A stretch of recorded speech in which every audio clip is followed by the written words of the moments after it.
This is Cold Start. So I guess when you think about Perfect Porsche, there have been other models, but when you think of a Porsche, you think of 911. 911 is sort of the bread and butter. It's the model that's been evolved and, revolutionized over time, but really is the thing that defines the Porsche brand. Yes, there's been other models and they're maybe worthy of talking about, but when you talk about the perfect Porsche, I think immediately what comes to mind is the 911. So why don't we focus our conversation about it so we don't wind up straying too far? Maybe those are other episodes to talk about those other models. But here today, I think we talk about 911. Yeah, I think it's pretty easy to narrow down onto the 911 generations for Porsche. There's been pretty special cars through the years, a lot of which nowadays are to a point unobtainable, very difficult to get your hands on. And when you boil down Porsche, I think the brand and the company was really built on the foundation of the 911, and everything from there is kind of branched off. But I think it makes a lot more sense of within the perfect Porsche world, I believe a 911 would be the answer. Now, the biggest question is, well, which one? Which generation? What spec? What spin-off? What options do you want? I feel like I'm going to pass it over to you. You have a little bit more Porsche experience than I do. Ownership, driving. So what's the perfect Porsche to you? Yeah, well, I've been through a lot with Porsche, and it's been a mostly positive experience, except for the ones that weren't. But I think I initially came to Porsche because of, well, the iconicness of what the 911 is and represents. For me, it was particularly interesting. Dr. Ferdinand Porsche, who started this whole thing long ago, was an engineer. And if you look in the engine bay or wherever the little serial number plate is in the car, it lists out the name of the company and it says, Doctor of Engineering, F. Porsche. And it's a representation of this engineering history of the company. It's something that's allowed them to take what a lot of maybe detractors would just say a rebranded VW Bug with the engine in the back and air cooled back in the day, and evolved it into this thing that's a supercar, road weapon the way they are today. So capable, so far away from what you think of as a VW Beetle. But ultimately, I think we find different paths into these cars. For me, it was along those lines, and it transcended the experience I'd had in any other car as soon as I tried it. I came into my first Porsche when I owned an E93, which is the E92 era with a convertible top, but we don't need to talk about that, BMW. And that M3 was a great car. I didn't think there'd be anything that could be better than it. And a good friend of mine sort of talked me into the whole Porsche experience, and one thing led to another. And my first ownership experience with the Porsche, it was a pretty fortunate one, but it was a 2011 997.2 Porsche Turbo, 911 Turbo Cab. Again, with the cabs, but again, we don't have to talk about that. And it immediately blew me away. And so I guess my initial thought was the Porsche 911 Turbo was sort of an ultimate expression of what the 911 could be. And for me, the feeling of the Turbo is one where there's like this invisible force or this hand from behind the car that just sort of pushes you forward when you get into the boost. The entire experience of that feels otherworldly. Like there's something that's happening outside the car to propel you along, to give you power that you couldn't otherwise achieve, and at least to my experience at the time, in any other car I'd ever driven. So that was the sort of beginning of my sense of why this could be a perfect car in some ways, or at least within the Porsche sort of realm, why that 911 Turbo, the 997.2 era might have been the perfect one. Very interesting that you first gravitated towards the Turbo, and talking about that within the 911 span, that the Turbo is the pinnacle, where I feel like a lot of people would gravitate more towards the GT lineup. I mean, especially nowadays, everyone's talking about the GT3 RS. Like, the GT3 RS, to a lot of people, is the pinnacle of the 911. So it's very interesting to hear your take of how the Turbo might be a little bit superior in some ways. Yeah, I think for where I was coming from, what I was looking for a car, at the time, I didn't have track experience. I wasn't so deep into motorsports. Like, I'd watch races, but I wasn't keeping up with it all the time. So for me, it was, how do you use this car on the street? Now, if you're to fast forward several years through experience with more Porsches and more Porsche ownership, starting to go to the track, gaining modest capability driving on a track, yeah, I'd say the GT cars and later, the GT and the RS model cars were designed and engineered by Porsche for that purpose and still totally usable on the street, no question, but very much more with that sort of use in mind. Where, if you were to compare lap times, the turbos are fast in a straight line, but they didn't have all the handling characteristics. They were all wheel drive to the rear wheel drive of the GT cars, and they started to, I'll say, lose a little luster in terms of what you would get out of a pure track car or a mostly track, also drivable car. And of course, I think for a lot of people, the perfect car is the car that you can drive to the track, drive all day at the track, and then drive home. So this sort of all arounder, right? So what makes something perfect isn't just being good at one thing. It's having multiple dimensions, multiple capabilities, and being at least capable, if not excellent, in each of those areas.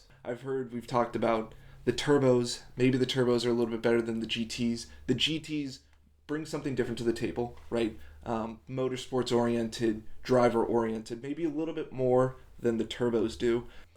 Taking all of that information and a manual transmission, seems like a manual is going to be a little bit more around the perfect Porsche idea. I'm thinking 997 GT2, GT2 RS. Now we have turbos, we have a manual transmission, we have a little bit of what the GT cars bring to the table. The GT2 RS with the turbos brings a completely different thing to the table than a GT3 or GT3 RS.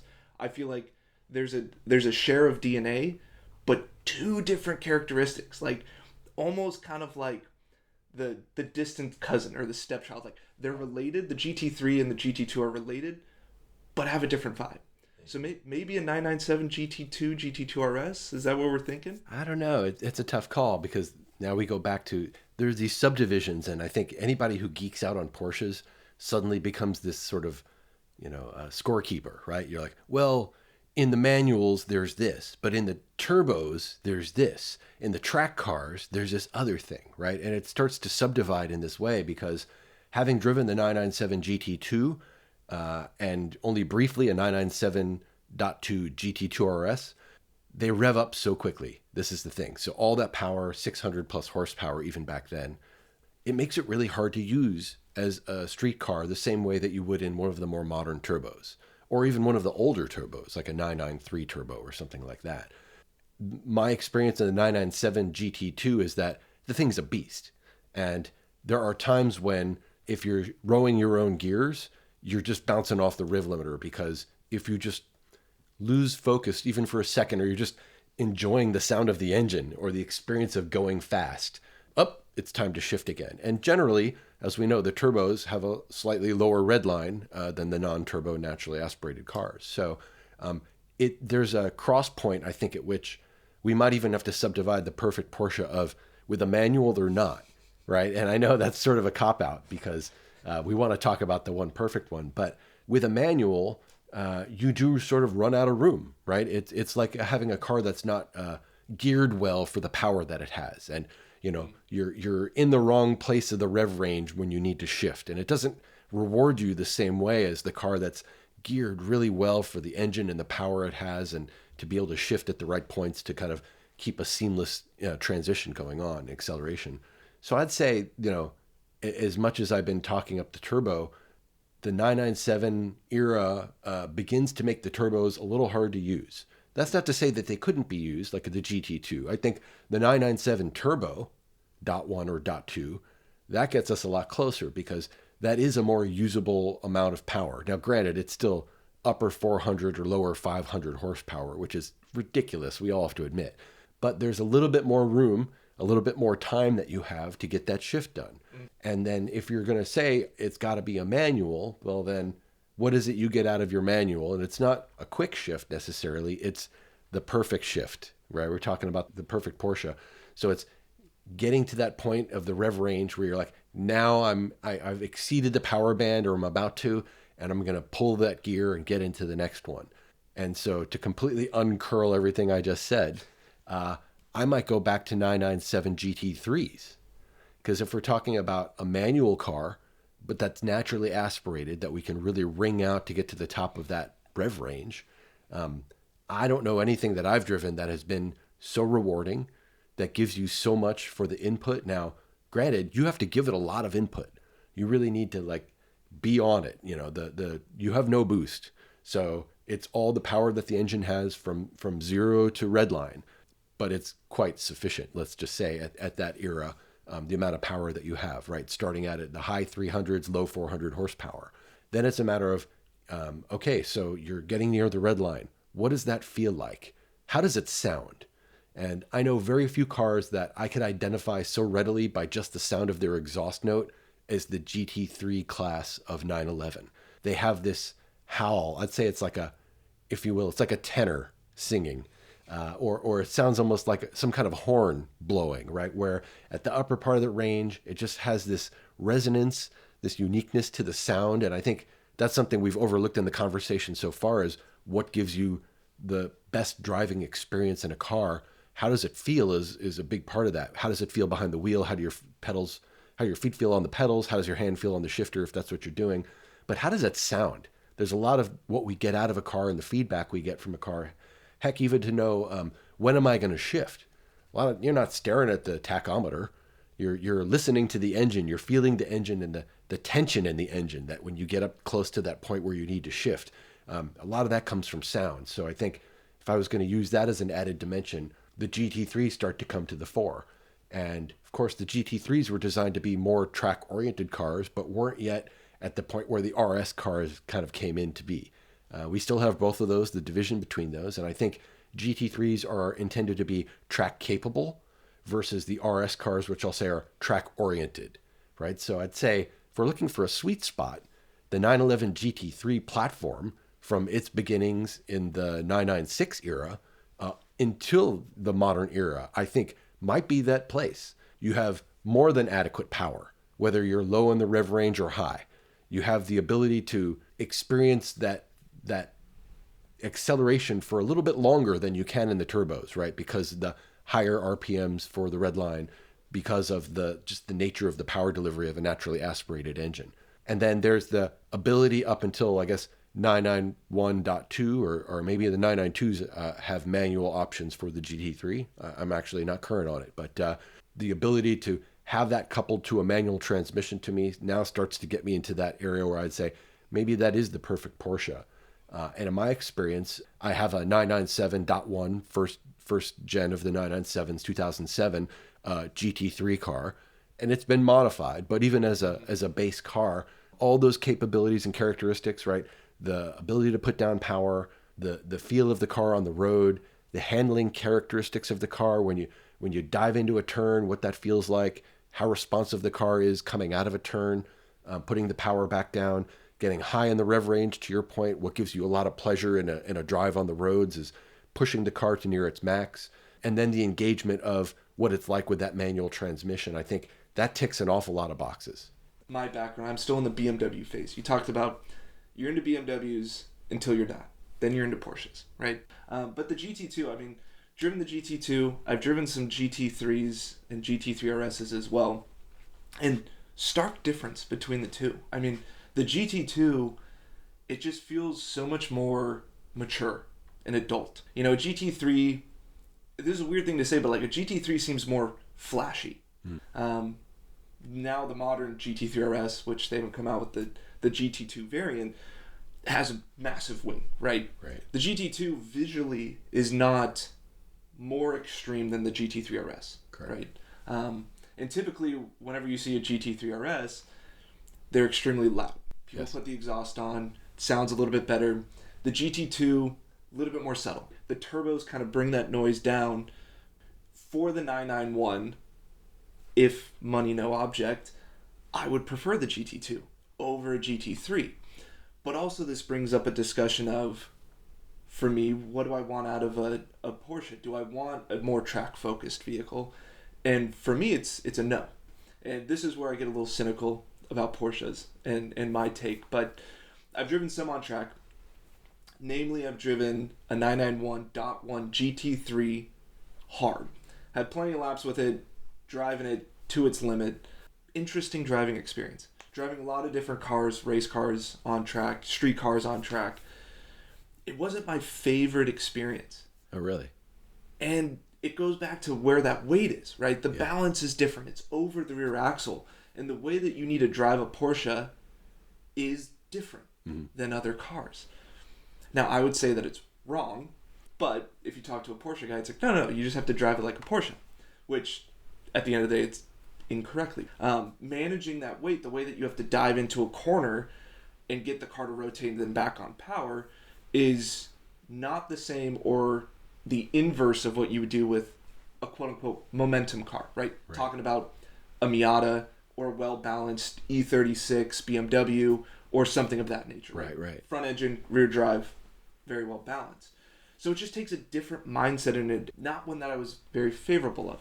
So I would move away from the track-focused cars a little bit. But the modern cars, going back to the conversation we were having earlier, I think they're too much car. I think it is too much. For that ultimate driving experience, I would rather have something with a little bit less horsepower. Right. For me, when I think Porsche, I more go to the classic end, not the modern end. Now, if I looked at a brand new GT3 RS, for that amount of money and what it does, I probably want something else. Right. So for me, that's not the perfect Porsche. Yeah. But so I would go more towards the air-cooled era. Not that I'm an air-cooled purist. Right. I could care less whether it's air-cooled or water-cooled. I don't really have a strong opinion one way or the other. But I think that those air-cooled cars have a little bit more Porsche substance to them, if that makes sense. Modern-day Porsches, in comparison, I think do everything too well. Just like we talk about the answer to everything is Miata, I think nowadays in that tax bracket, the answer to everything is Porsche 911. Right. And to an extent, it kind of loses its flavor to a point. Where the vintage stuff, still a little bit flawed. There's compromises, but that's what I like about it. That's what I like about cars. I like that there's a compromise. I like that there's a reason why I'm getting in this car. That means that the reason I drive it, even with the drawbacks, is even higher. It's even stronger. There's that draw. And getting into a vintage Porsche and comparing that to my modern Porsche experience, I started to get it a little bit more. Driving modern Porsches, a little bit of a cynic. I was like, they're not that great. But driving a 993, I was like, wow, I get it. And driving it on the street, long distances, being able to develop a little bit of a relationship with that car, really, really enjoyed that era of Porsche. Yeah. Now, it had good turbos, so it's like decent power. The looks of it is phenomenal. Even now, looking at the 993 comparative to the 964, I think the 993, in my opinion, is more beautiful. The lines kind of softened a little bit. Some people call it fat. I think it kind of smoothed out. Looks a little bit more aerodynamic, a little bit sportier than the 964 does. So, for me, I would fall in this 993 era. Well, now you've gone down that path. So if we said the perfect Porsche, the way it looks, I would put the 993 on the top of that pedestal. I think that was the best look of any Porsche that's been out to date. I say 997 in the water-cooled era because it looked the most like the 993. I would say that the overall package, the wheels, the ride height, the size of the car, the dimensions of the car, what it feels like inside the cockpit, it's a small environment inside.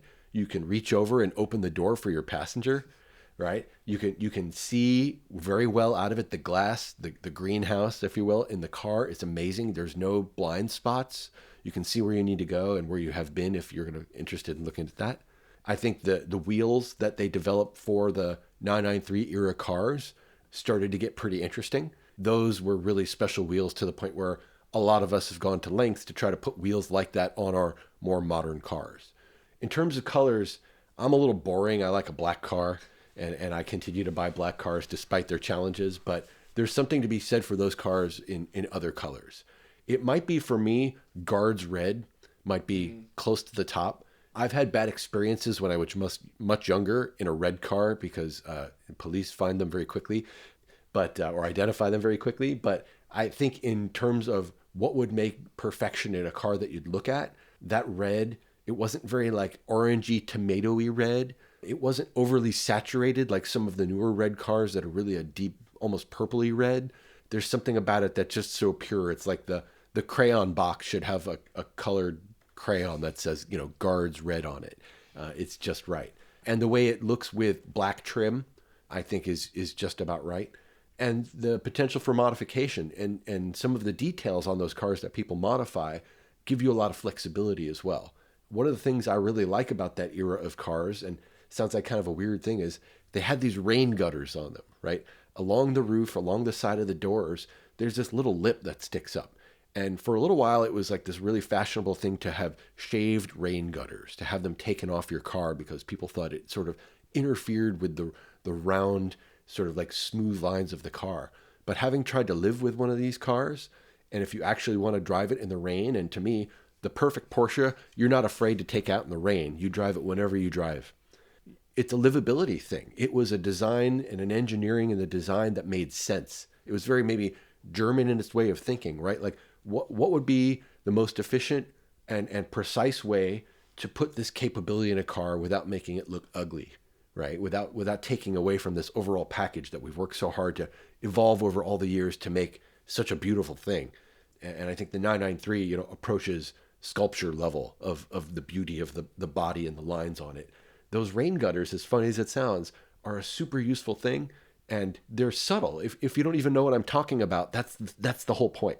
They just sort of blend into the lines of the car in this way that they channel water when they get on the roof, and it doesn't get in the way of using it. You don't see them when you open the door. They're just there and integrated in this way. And I think that's sort of so embodies that era of Porsche, where the things that were there for a reason. They weren't just tacked on. If I look at the new RS cars, yeah, you can say that all those little flicks and dive planes and things, they're there for a reason. But let's face it, are you really getting any additional downforce on the road from dive planes on your modern GT car? No, you're not.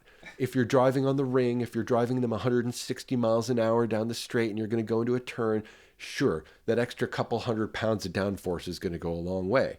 Back in the GT, pre-GT era, let's say the 993, everything on the car was there for a reason. And to me, that's another sort of sign of perfection of design. Mm-hmm. Absolutely. Coming to the terms of the perfect Porsche, at the end of the day, it's a moving target. It depends on who you are, how are you going to use it. I would hope that the perfect Porsche for most people is the Porsche that's going to be used. That's right. Yeah, the perfect Porsche is not the one that sits on a museum floor getting polished with a diaper. No, and I think that's why we stayed away from maybe some of the more iconic cars, the 959, the CGT, the 918. Poster cars for a lot of people. And I think the ultimate expression of the company itself, Porsche, right? It's all of their technology. It's what they can do with an automobile. But those cars, one, big price tags, right? Even though we didn't talk about any of the prices of any of the vehicles, and even a 993 Turbo is a good chunk of change. It's not cheap. But those cars are scary in a day-to-day sense. They're Absolutely. not as usable. And there gets a point where a car becomes so collectible and so unique and so, quote-unquote, scary to drive, not because of its experience, but because of you're worried about things happening to it, that it's no longer what it should be. That's right. It takes away from the experience. There's sort of that ideal that people have in their mind of, oh, that has to be the best at whatever, or the best overall.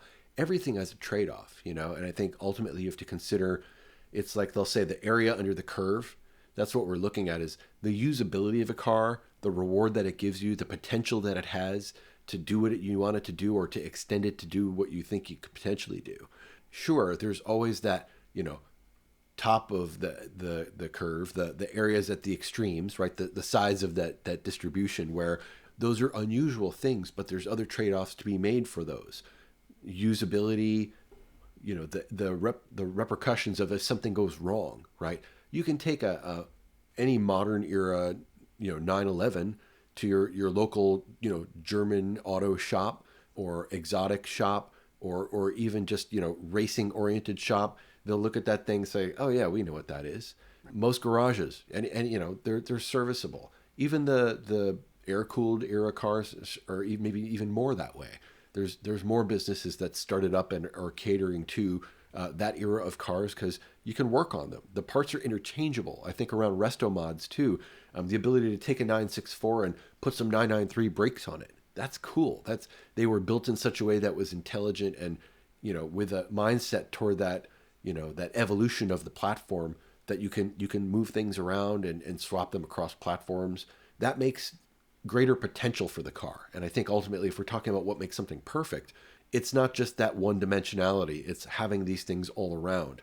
There's always a trade off to be made. Yeah, sure. There's not a lot of room in that back seat. Or you still have that engine in the back, and there's characteristics of driving that might feel a little different that way. But you know what? I think those are worthwhile trade offs if you're looking at the total product, this sort of like cross product of all these aspects and attributes of a car. It's hard to beat cars from that era. I think, sure, there are modern cars that can do things that they can't do, but ultimately, when you add it all up, I think that's probably near what we would call the perfect 911, perfect Porsche. Even though we kept the CGT out of today's conversation, next episode, I think we're going to dive a little bit deeper into the CGT, maybe Yeah. even talk a little bit about what it's like to own a CGT. Yeah. What is that feeling? What is driving experience? The ownership pluses and drawbacks, and maybe talk a little bit more about that experience. Yeah, I kind of hear in the back of my mind people screaming like, "You totally missed the CGT. That's the perfect Porsche." Well, I think it deserves its own conversation Absolutely. for why it is or isn't.